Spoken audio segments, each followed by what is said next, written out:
Hello and welcome to the Tearooms Secrets podcast. I'm your host Tina Jesson, and if you're new around here, I'm the tea room owner who turned a single scones recipe into 4 tea rooms in the USA. And since then, I've been on a mission to help other passionate tea time people like you to achieve the same financial freedom doing something you love. So today is a bit of a special. I'm going to be talking about what successful tea rooms do in December to really maximise their business. So hello lovely people, and welcome back to Tearooms Secrets, the place where we lift the lace tablecloth and look underneath at what really makes a profitable, joyful, sustainable tea business. December is a powerful month in our industry. It's busy, emotional, often chaotic, but also it's full of opportunity. Today I'm sharing what high-performing tea rooms do differently in December and how you can still implement some of the secrets right now, even if you're feeling a bit behind the game.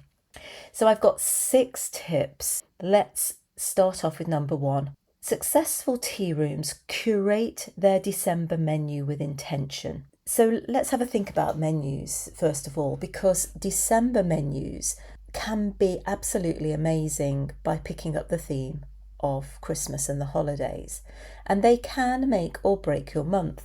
Successful tea rooms don't just churn out the same old thing and call it festive. They create or curate, depending if you make it yourself or if you buy it in from another bakery, signature moments that turn into photographs, social shares, and repeat bookings. Some examples that you can borrow. So let's have a think about that one hero bake. For me, it was mince pies that I did a little star on the top, and Christmas cake balls, which were like cake pops, but they were covered in marzipan and icing, and they were quite something to behold, I must say. It needs to be something that things are going to talk about. Maybe mince pie cheesecake through a local dairy, a gingerbread spice scone with caramel butter, or a festive fruit loaf. And it's something that, one of your favourite Christmas pastries. Think about a storytelling ingredient, something with provenance, like a small batch jam made by a local producer, or maybe something from your grandma's recipe collection. A special blend of winter tea made exclusively for your tea room. People can't get it anywhere else, so they'll come to you. When customers can retell the story, they start retelling it and they become your marketers. A reduced but polished menu. Smart tea rooms don't overwhelm the kitchen. They remove those low margin, time heavy items and focus on the 8 to 10 products that they can execute beautifully, because you are going to be busy, and what you don't want is to make something so complicated it takes far too long to get out onto the plate, because that's going to really upset your clients. Pre-portioning strategy is important as well, like high performance batch and portion as much as possible. So that might be frozen baked scones, ready-filled sandwich fillings, curds or jams in piping bags, and pre-sliced loaf cakes or tray bakes. This allows consistency when December footfalls gets really busy. Think about how your December menu supports your staffing, your speed, your margins. Festive isn't just about being pretty, it's also about being really efficient, and those micro workflows are so important when we're serving afternoon tea. So number 2, they create December only experiences that sell themselves. A strong December tea room doesn't rely only on walk-ins. It builds bookable experience that generate predictable revenue. Here are a few ideas. A candlelit Christmas tea. The same menus but served with dimmed lights, fairy lights, maybe carols playing quietly in the background. It feels intimate and premium. And this might be something that you do on a Friday or Saturday evening when you're not normally open. Festive cream tea flights, 3 miniature scones with different seasonal toppings, and these make great social media posts. We call it being really Instagrammable. Maybe run a partner event with artisan makers, maybe a cheese pairing afternoon tea with a local dairy, or a biscuit decorating add-on, and something you can do in the evening and it brings in extra revenue and is a really nice thing to do with families. Retail and tea bundles, a festive afternoon tea plus a gift bag containing loose leaf tea and a small batch treat that you've made especially for the occasion. Bundling up different teas. We've even done the 12 days of tea where we've had 12 different tea samples that we sell, and they make great little gifts as well. The magic is creating something that feels limited, because limited things sell. Number 3, they prepare their team to anticipate problems before guests notice. This is all about anticipation, and it's a really important thing within a tea room environment generally. And the tea rooms that thrive in December are the ones where the teams feel the most prepared. So here's 3 coaching tips for your staff.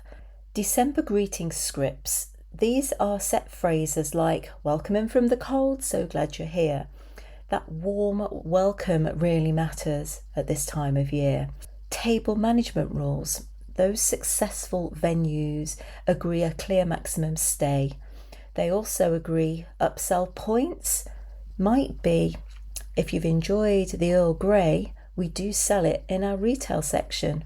So maybe you can upsell some of your loose leaf teas. Also know which items on the menu take a little bit longer so that the server can warn the guest. And festive stress protocols. When the kitchen is under pressure, staff know how to bide time. They offer water, offer a tea sample, or check in just to reassure people that things are taking a little bit longer and to be patient. Remember, consistency of guest care becomes more valuable than perfection in December. People can forgive delays, but not confusion or lack of interest. Number 4, they use artisan producers to tell a bigger story. Your tea room becomes instantly more memorable when you weave your artisan products into your menu. And here's the best way of doing it. Do these little micro features on your menu. Include a short sentence such as, our cranberry preserve is handmade from Grandma's recipe collection, or is made by the Rosebank Jammery just 2 miles away. Is a jammery really a thing? I don't know. I think I might have made that up, but that's fine. Meet the Maker weekends. Invite an artisan to a 1-hour chat with guests. People love knowing the real humans behind the flavours. We used to do a lunch and learn, which would be a set menu, but also a short talk about, well, all sorts of things really. It could be where you source your items from. It can be the stories behind a recipe. You can have some great fun with those. And then you've got co-branded items such as festive tea blends designed exclusively for your tea room. Those give a massive impact. And retail tables positioned in a place near the register so that people can make those impulse purchases on their way out, and you're making it really easy for them. Artisan partnerships boost the guest experience as well, and it also helps your average spend. Number 5, they master the December customer journey. A great journey in December feels different from the rest of the year. Top tea rooms map it out deliberately. So before the visit, have a nice clear online booking system and make sure that the pre-orders for dietary requirements are already known, and a confirmation email that sets expectations on the time limit and the food options available, so people know exactly what to expect. No surprises. During the visit, creating a sense of ceremony. Order the way you bring things to the table. All these things matter. And then those seasonal scents that start to fill the room. Maybe it's a hint of clove and orange at the entrance, and having some thoughtful background music, the right volume, can really set the scene. And then after the visit, a thank you message and maybe a January incentive, handing out a card with a discount or a free cup of tea when you come and see us again in January. Those are all little incentives that help drive business. And maybe have a spot where you can take a photograph with your branding so guests can share their visit, especially if they've got together as a group or as a family. They want to share the moment. The December journey is about making those memories and making them deliberately, not accidentally. And finally, number 6, progressive tea rooms capture content while the tea room looks its best. One secret of growth-oriented tea rooms is that they don't wait until January to think about marketing again.